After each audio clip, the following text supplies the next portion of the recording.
Détectoriste, c'est notre mot du jour et c'est le nom d'un passionné de détection d'objets de valeur, sur les plages notamment. Une activité parfaite pendant les vacances. Problème, les détectoristes sont souvent accusés de voler les objets qu'ils découvrent pour s'enrichir. Or, il n'en est rien.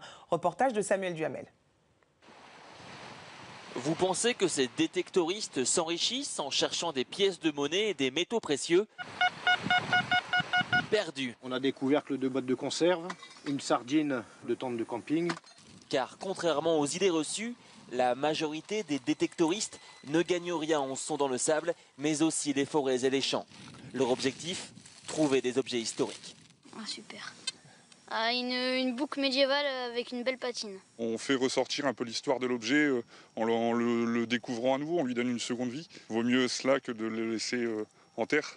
Après chaque découverte, les objets sont analysés par des spécialistes. C'est une petite boucle datée entre 1250 et 1450. Puis nettoyés et partagés sur Internet, car les détectoristes veulent faire connaître leurs trouvailles pour que leurs propriétaires les récupèrent.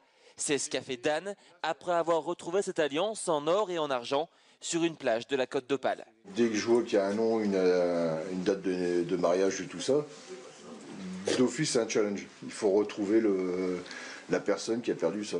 Mission accomplie, l'alliance appartient à Damien, qui l'a perdu il y a 35 ans en se baignant en mer. Maintenant, je la quitte plus, quoi.